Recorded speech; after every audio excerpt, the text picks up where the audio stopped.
Today on the Path series, I'm going to have a look at Carlos Castaneda and the Toltec path. But first, a little self-promotion.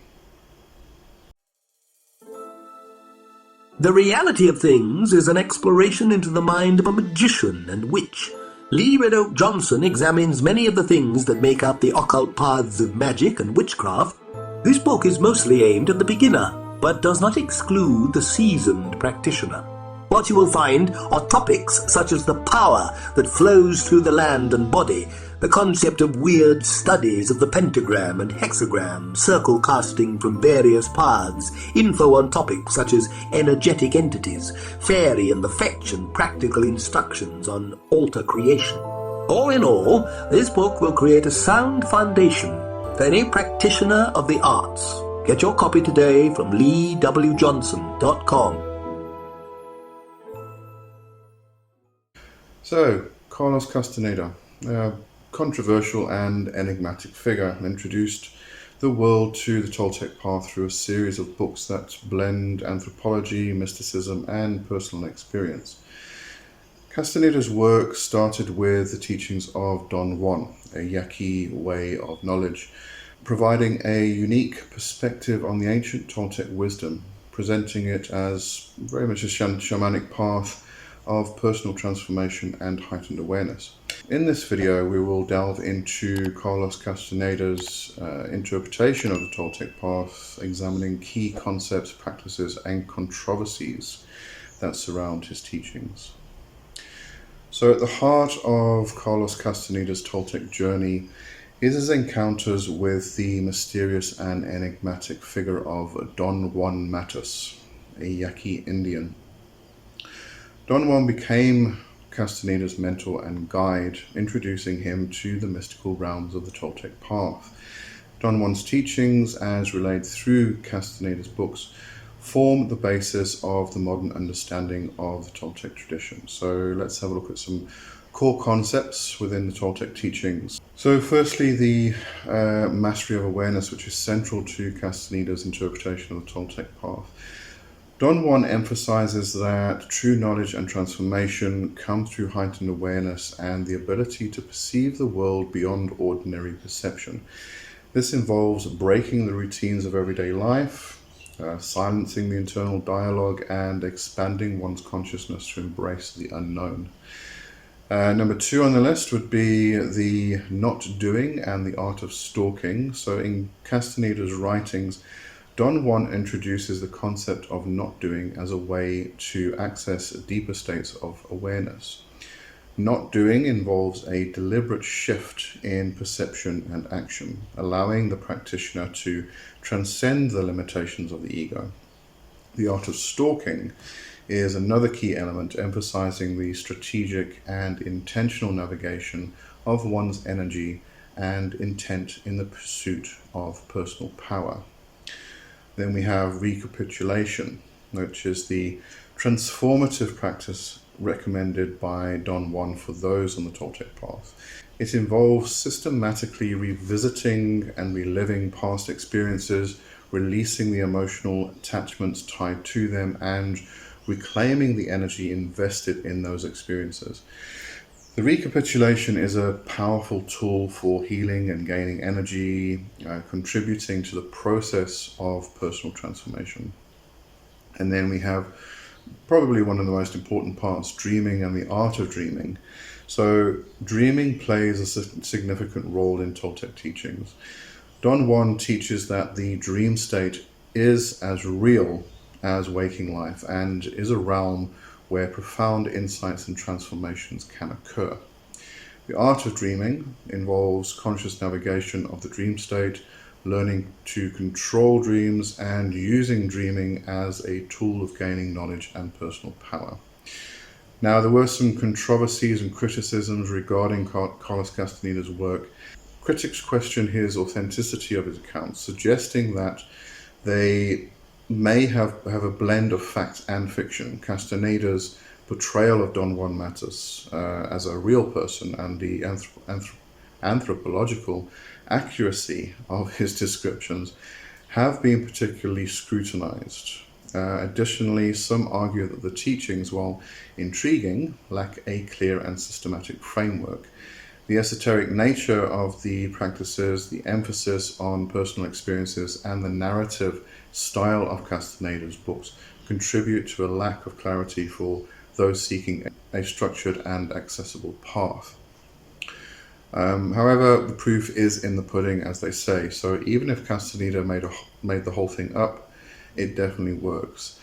And although people do find that the work is unstructured, if you read through all of the books, you'll find that it kind of skips from one point to another. But you'll find that each book actually focuses on a particular topic, particular aspect. So it really is teachings. It's up to the warrior themselves to actually put everything into a structured framework, because then you understand the actual work itself. So let's have a look at some practical applications of the teachings themselves. One of the practical applications of Castaneda's Toltec teachings is the conscious shift of awareness in daily life. Practitioners learn to break habitual patterns, question their perceptions, and cultivate a heightened state of alertness. This shift in awareness allows individuals to see the world from fresh eyes, opening the door to new possibilities and perspectives. And also, we have the power of intent. So, similar to traditional Toltec teachings, Castaneda emphasizes the importance of intent. Intent in this context refers to a focused and purposeful direction of energy. By aligning one's intent with higher aspirations and conscious goals, individuals can navigate the challenges of life with clarity and purpose. And then we have exploring the dream state. So in Castaneda's teachings on dreaming, encourage practitioners to explore the vast potential of the dream state. This involves practices such as lucid dreaming, where individuals become aware that they are dreaming and can actively participate in and shape their dreams. Dreaming becomes a tool for gaining insights, resolving inner conflicts, and accessing realms of consciousness beyond ordinary waking life. Now, I just want to have a look at some of the main beliefs and principles that I consider to be central to the Toltec path itself. So we have the three attentions. Castaneda's concept of the three attentions is a key aspect of his Toltec teachings, as relayed through the teachings of Don Juan Matus. The three attentions represent different levels or modes of perceiving and interacting with the world. They offer a framework for understanding consciousness and the transformative journey on the Toltec path. The concept is or was introduced in Castaneda's later works, particularly in The Art of Dreaming and The Power of Silence. So the first attention is the everyday awareness. This corresponds to our ordinary everyday awareness, the state of consciousness that is engaged in routine activities, problem solving, and the general functioning of daily life. In this mode of attention, individuals are absorbed in the concerns of the material world, governed by social conditioning, cultural norms, and personal experiences. It is the level of awareness that most people are familiar with, characterized by the constant chatter of the internal dialogue and the routine of perception of the world, or the routine perception of the world. According to Castaneda, the first attention is necessary for navigating the practical aspects of life, but it is also the most limited and easily influenced by societal conditioning. The challenge on the Toltec path is to become aware of the first attention and its limitations, leading to the exploration of higher states of consciousness. Then we come to the second attention, the world of energy. So the second attention is a more heightened and expanded state of awareness that transcends the ordinary perceptions of the first attention. It involves perceiving the energetic aspect of reality, often referred to as the world of energy or the energy body. In this state, individuals become attuned to the subtle forces and vibrations that underlie the material world. Practices such as recapitulation, dreaming, and not doing are instrumental in shifting the focus from the first to the second attention. By cultivating the second attention, practitioners on the Toltec path aim to break free from the constraints of societal conditioning, accessing a more profound understanding of the interconnectedness of all things. The second attention is closely associated with heightened states of awareness achieved through practices like meditation, lucid dreaming, the shamanic techniques. It is in this realm that individuals may encounter non-ordinary entities, explore alternative realities, and gain insights into the energetic fabric of existence. Then the third attention, the ultimate reality. So the third attention represents the highest level of awareness, often described as the ultimate reality or the infinite. It is the state of consciousness that transcends both the material world and the world of energy. Accessing the third attention is considered the pinnacle of the Toltec path, representing a state of profound enlightenment and unity with the cosmos. The journey toward the third attention involves a radical shift in perception and a complete detachment from the egoic self. In this state, individuals experience a direct connection with the source of all creation, transcending the limitations of time, space, and individual identity. The third attention is often associated with the experience of oneness and the realization of the interconnectedness of all existence. It's important to note that the concept of the three attentions is a symbolic framework used by Castaneda to convey complex spiritual concepts. While the terminology may be specific to Castaneda's teachings, the underlying idea of progressing through the different levels of awareness and consciousness is a common theme in many spiritual traditions. The three attentions serve as a guide for practitioners on the Toltec path to navigate their inner landscapes and attain higher states of consciousness. Then we have the Tonal and the Nagual. The concepts of the Tonal and Nagual are fundamental to Carlos Castaneda's Toltec teachings and provide additional layers of understanding to the framework of the three attentions that we just spoke about. These concepts help to elucidate the nature of reality, perception, and the transformative journey on the Toltec path. So the tonal, which is very much the everyday reality. This is obviously in conjunction with Toltec teachings themselves. The tonal represents the familiar, the everyday reality that corresponds closely to Castaneda's concepts of the first attention. It is the world of ordinary awareness where individuals engage in routine activities, adhere to societal norms, and operate within the constraints of their cultural conditioning.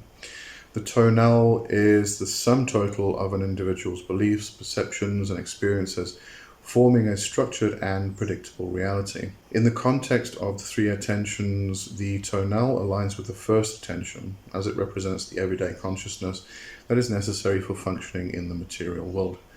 The challenge on the Toltec path is to become aware of the tonal's limitations and to expand beyond its confines through the cultivation of higher states of awareness. Then the Nagual, on the other hand, represents the unknowable and unseen aspects of reality. It is the realm of the second and the third attentions, the world of energy and the ultimate reality. The Nagual encompasses the infinite and mysterious forces that underlie and transcend the material world.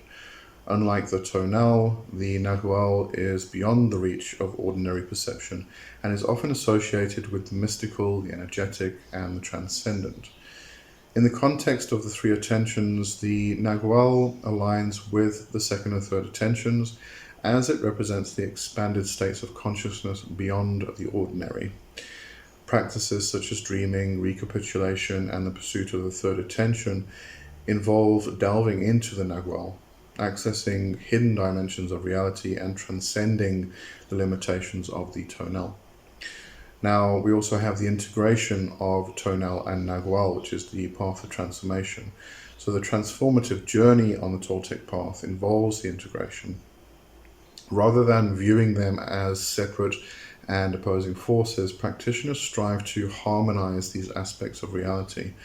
The integration is achieved by navigating the realms of the tonal with a heightened awareness, informed by the insights gained from the Nagual. So the tonal and the Nagual are not exclusive or isolated, they are interconnected aspects of a unified whole. The Toltec teachings emphasize that true mastery lies in the ability to move seamlessly between the tonal and the Nagual, integrating the practical aspects of everyday life with the profound insights and expanded awareness gained through spiritual practices. In summary, the Tonal and Nagual provide a dualistic framework for understanding reality and consciousness on the Toltec path. The Tonal represents the everyday material world and aligns with the first attention, while the Nagual encompasses the unseen, energetic realms associated with the second and third attentions. The journey involves navigating between these realms, transcending the limitations of ordinary perception and achieving a harmonious integration of the tonal and the Nagual. Then we come to bypassing the eagle. So the concept of bypassing the eagle is a central theme, definitely a central theme in Carlos Castaneda's Toltec teachings, particularly in his later works, including The Power of Silence and The Eagle's Gift. The eagle in this context is a metaphorical representation of the force or entity that imposes limitations on human perception, trapping individuals in habitual patterns and thought and behavior. Bypassing the eagle is a key aspect of the Toltec path toward heightened awareness and personal transformation. So the eagle, according to Castaneda's teachings, is an abstract force that creates and governs the universe. It is an impersonal cosmic force that shapes human perception and imposes a collective dream on individuals, contributing to the limitations and constraints of ordinary reality. The eagle is associated with the notion of the first attention, representing the habitual and conditioned way of perceiving the world. So bypassing the eagle involves breaking free from the limitations imposed by habitual thought patterns and societal conditioning. It is a process of transcending the constraints of the first attention, the ordinary everyday awareness that is shaped by cultural, social, and personal influences. The goal is to move beyond the automatic responses dictated by the eagle and to access higher states of consciousness associated with the second and third attentions. Now, bypassing the eagle requires a deliberate and conscious shift of awareness. This shift involves questioning assumptions, challenging beliefs, and breaking free from the automatic responses generated by the internal dialogue, the constant mental chatter that reinforces the eagle's influence. By becoming aware of the limitations imposed by the eagle, individuals can begin to navigate the second and third attentions, exploring realms of heightened perception and expanded consciousness. There are various practices within the Toltec tradition which are designed to facilitate the bypassing of the eagle. These practices do include silencing the internal dialogue, which is we have a look at the incessant internal dialogue, which is seen as a tool used by the eagle to maintain its hold on individuals. Silencing this dialogue through mindfulness, meditation, or other contemplative practices is a crucial step in bypassing the eagle. We have recapitulation, which is a practice where individuals systematically review and release the emotional energy tied to past experiences. By disentangling from the emotional imprints of the past, practitioners aim to free themselves from the eagle's influence. We also have dreaming practices. Exploring the dream state and engaging in lucid dreaming are integral to bypassing the eagle. Dreaming is seen as a realm where individuals can gain insights beyond the limitations of ordinary perception. Then we have not doing. Not doing is a concept that involves deliberately interrupting automatic behaviors and responses. It is a way of breaking free from individual patterns and opening oneself to new possibilities. So Coming back to bypassing the ego, it's ultimately about reclaiming personal freedom and power. It is a process of liberating oneself from the constraints of the collective dream and realizing the potential for expanded awareness and consciousness. Through bypassing the ego, individuals on the Toltec path aim to live with greater authenticity, purpose, and clarity. Then we have the concept of allies, which refers to non-ordinary entities or forces that individuals can connect with and enlist for support, guidance, and transformation. Allies play a significant role in the spiritual journey on the Toltec path, assisting practitioners in navigating the complexities of the energetic realms and expanding their awareness. The idea of allies is prevalent in several of Castaneda's works, including the teachings of Don Juan, A Separate Reality, and Journey to Ixtlan. I'll probably pronounce that wrong, but excuse me for that.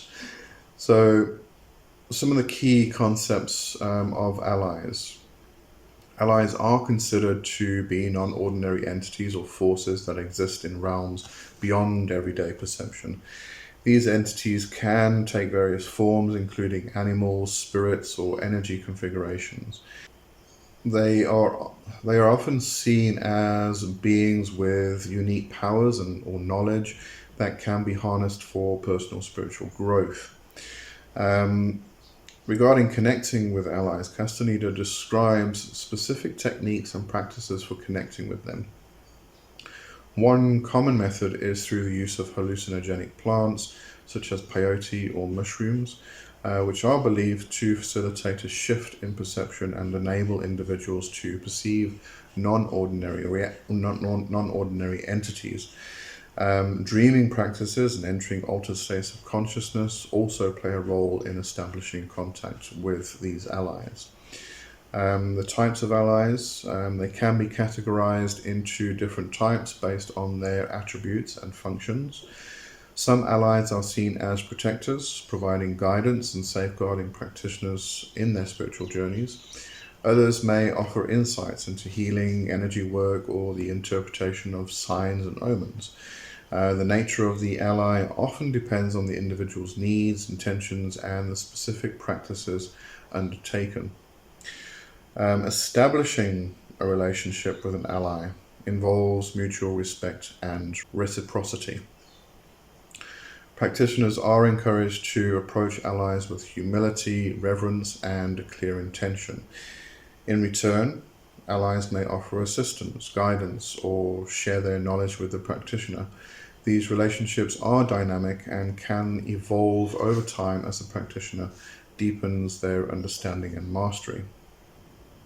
Allies are seen as sources of guidance and protection, particularly in the face of challenges encountered on the spiritual path.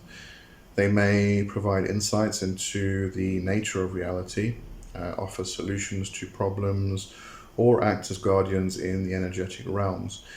The relationship with allies is considered a valuable resource for practitioners seeking to navigate complexities of the mystical experiences.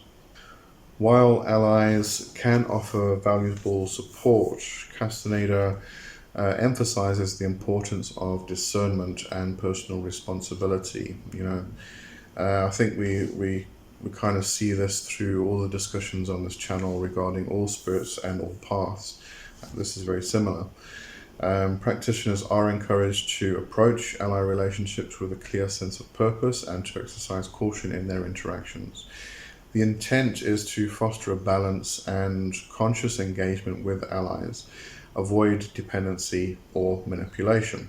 The concept of allies in Toltec teachings reflects the understanding that the universe is populated by various intelligences and energies. By establishing connections with allies, practitioners on the Toltec path aim to enhance their spiritual journey, deepen their understanding of the energetic realms, and receive guidance and support for personal transformation. So Castaneda's exploration of the Toltec path has left an indelible mark on the landscape of spiritual literature. While controversies surround the authenticity of his accounts, the practical applications derived from his experiences with Don Juan matters. offer a unique perspective on personal transformation, heightened awareness, and the pursuit of knowledge.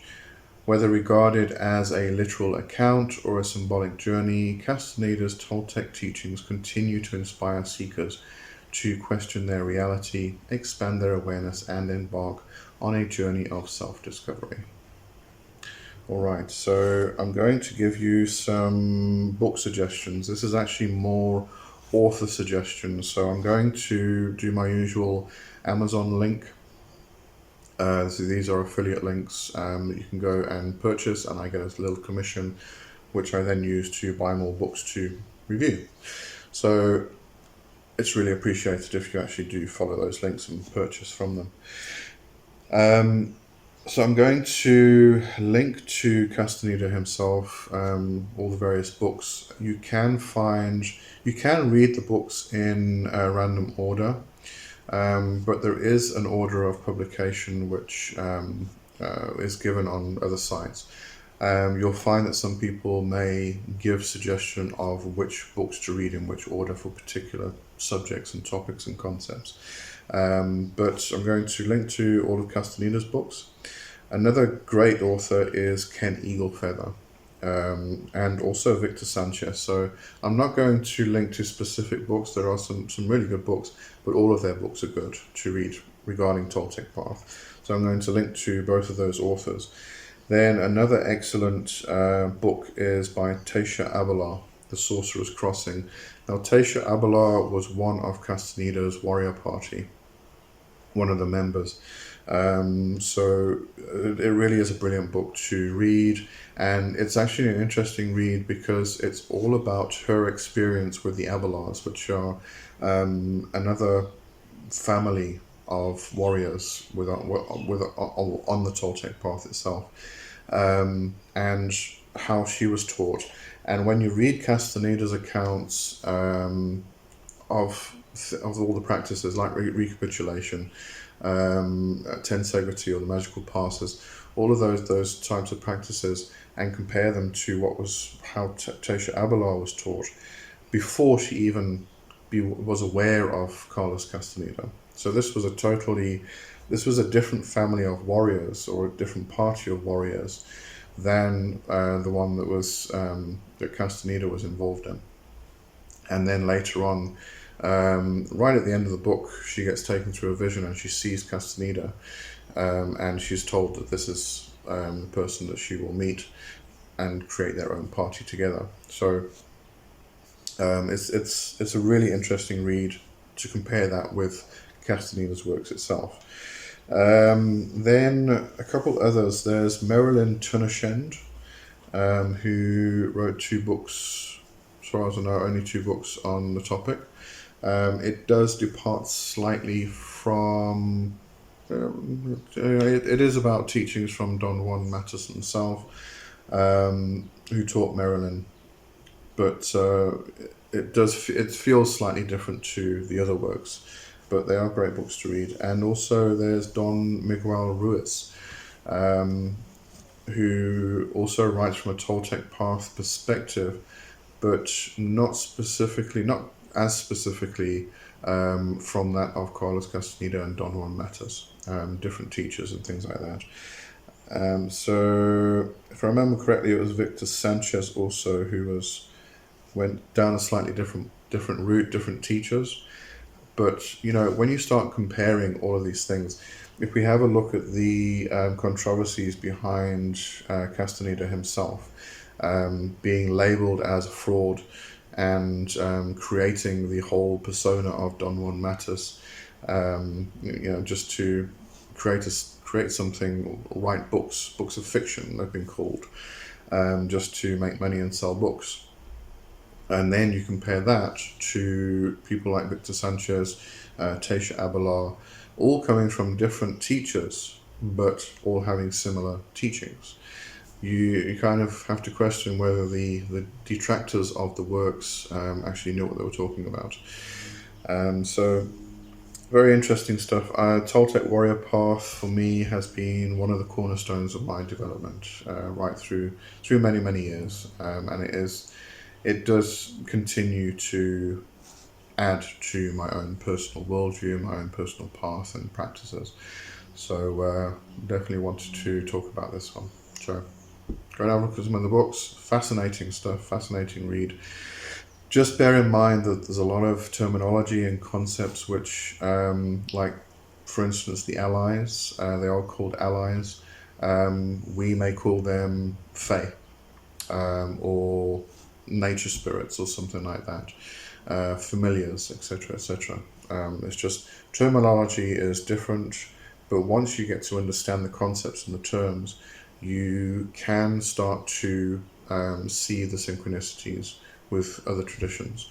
So, it really is about getting down, trying to understand the concepts, trying to understand what's going on. But Castaneda's writings themselves are just, they're fantastic. They are fabulous. They are mind-blowing, really are. Anyway, so that's the Toltec Path and Carlos Castaneda. And we'll see you next time. Have a good one for now. Cheers. Bye-bye.